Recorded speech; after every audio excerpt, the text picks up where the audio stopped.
All right, today I'm going to be talking about ministry foundations, and I'm going to kind of talk in quite generic terms. I understand a lot of you probably already in Scape ministry, but I think it's good to examine our motives, whether you're just starting out or whether you've been doing it for a while. That's really what I want to look at, is the heart of what we're doing, and look at the motives. As I was driving down here yesterday, a friend of mine called me up, and as we were talking on the phone, he started telling me, hey, I know this church that wants a skate park, and that's what we try and do, is help people set up skate parks. And he said to me, yeah, this church is great. It's even got a bowling alley, okay? And he said that, and that's one of the first things he was telling me about this church. He didn't say, yeah, this church has got a great ministry, or it's got a great this or that. First thing he tells me is, it's got a bowling alley, and I'm supposed to go, wow, it's got a bowling alley, right? And that's what makes this church great. It's got a bowling alley. I don't think God's in heaven going, wow, that church is great because they got a bowling alley, right? And I don't think any of you do either. But as we look at skate ministry, there's a fundamental difference, I think, between setting something up that entertains and setting something up because it's an outreach. And the beauty of skate ministry is we're not talking about something that we set up because it's an entertainment factor that draws people in. We set up a skate ministry because it draws kids in that's who they are. They are skateboarders. So when you set up a skate park, you're setting something up that they call home. There's something they relate to. That's something they belong to. That's something who they are. There's a big difference.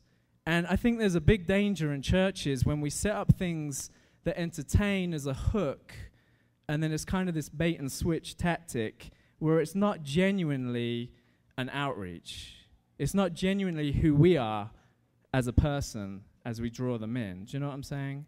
And it's not to say that you have to be a skater to do skate ministry. Don't get me wrong on that either. But it's about examining the heart and the motives as we do something.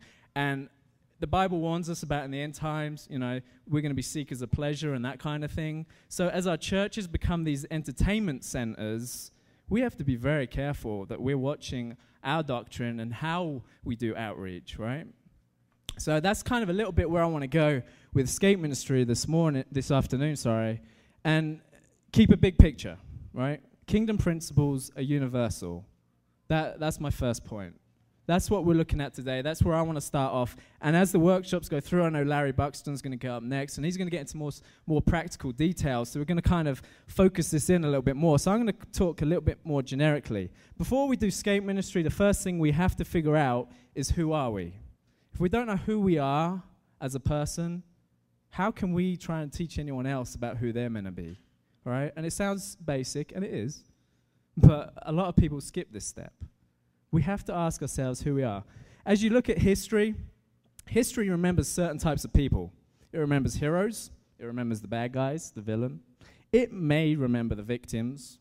But for most of us, we probably fit in the category called average Joe. That's who I am. That's probably who most of you are. You're just kind of the average Joe.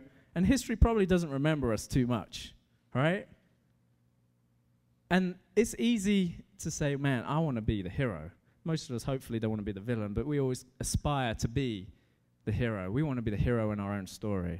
And we're looking for our significance in life. And that's the identity we're looking for. That's who we want to be.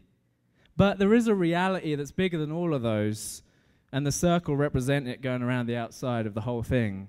And that, of course, is Jesus. Because he spans across all of history and all of time, and every place and anywhere you can go, it's Jesus.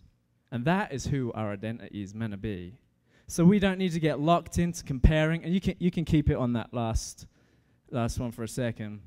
We don't need to be comparing to one another. We don't need to start worrying about whether we're the pro skater or whether we're the guy who sweeps the skate park. Do you know what I'm saying? We all have a role to play that makes up the bigger picture that encompasses the whole thing. All of us has a role to play. And it's not about the title you hold, it's about the role that you play. And I'm going to keep saying that. Because I really believe in that, especially as you look at leadership and leadership within church, because the hierarchy gets set in, and people want to just get to the top of the ladder of this hierarchy. But Jesus didn't call us to climb a ladder. He called us to serve and be a leader wherever we're at, and to play the role that he has given to us. So within history, within the whole big picture, there's Jesus. There's our identity. That's who we're supposed to be. And on the flip side, hopefully we don't get big-headed about it. We don't start thinking we're God, of course. You know, we keep it humble. But ultimately, if we play our part, we'll find that we've contributed to the bigger picture. So the key there would be focus on Jesus as your identity. Don't think too much or too little of yourself, because he has a role for you to play, whatever that title might be. And there's Eddie right there thinking he's all that. So what is our ministry goal? Once we know who we are, we can figure out what we're meant to do.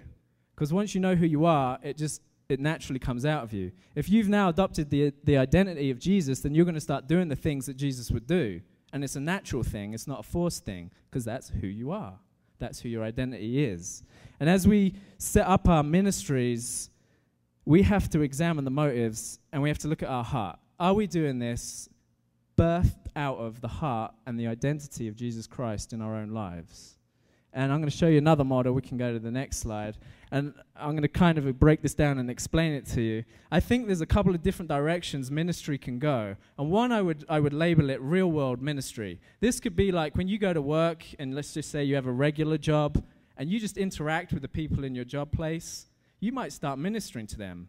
Now, you don't plan it. You don't think the night before, I'm going to plan a conversation, and I'm going to get this point in this verse, and this is how I'm going to minister to this person. It's not a thought-out plan sort of thing. It just happens naturally, because that's who you are, and in the course of a relationship and a friendship, it happens. You minister to the people around you if your identity is Jesus. Now, on the flip side, we have program ministry. It's kind of like what I'm doing now. Got my notes, it's planned out, this is programmed, or it's what we do at church. It's every Wednesday night, Sunday night. It's program ministry. And I'm not saying that's wrong, so don't get me wrong. I'm not going there with it. I'm not saying there's anything wrong with that. I'm just saying in a real world ministry, there's some attributes to it that we can examine and we can look at, and we should be trying to bring them in to our program ministry. And there's some things in our program ministry that are beneficial, like it's usually a group, or it's organized, it's done by a group or a team, whereas typically a real-world ministry, you're just kind of on your own doing it.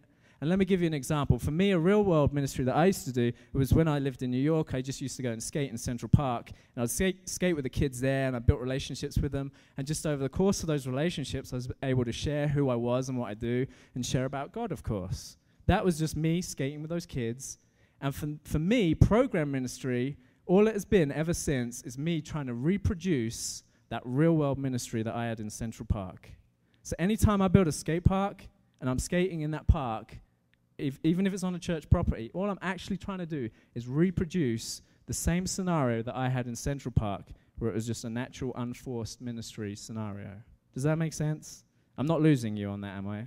Okay. Because the danger that happens with program ministry is you get in a routine. And I've been there, and I've been guilty of it myself. Okay? And it starts to become more of a career than it does a calling. And you start to look for the title or the position or the power or the money. And all those things come with program ministry that typically don't come when you're just doing it as a natural course of your life. So we, as ministers, have to watch out for the temptations. And this is what I want to bring to the table today. I want to say, hey, let's look at our own hearts. What are your motives for doing skate ministry? Why are you doing it? Is it just because you want the kids to look up to you? Is it because you get a big fat paycheck? If you're in skate ministry, I doubt it. But you know what I'm saying? That's what happens with program ministry. And you see it. You just turn on your TV and watch some of those TV evangelists. Are they really doing it because that's the role God has for them in his kingdom? Or are they doing it because they get the fame, the power, and the glory?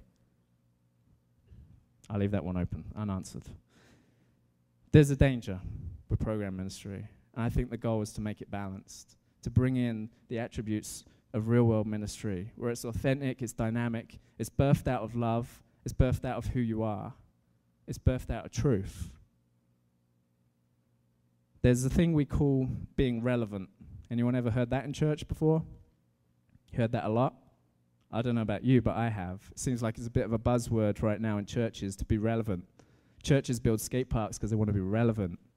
But the problem with being relevant is sometimes it's not authentic. And we need to be authentic with our ministry. And if Jesus Christ is your identity, then when you build a skate ministry, if that's really who you are, you're also going to build something authentic. You're not just going to build something to be relevant. Because when it's authentic, you will connect. When it is authentic, you will love. When you're authentic, the kids will respond and lives will be changed. when it's just relevant,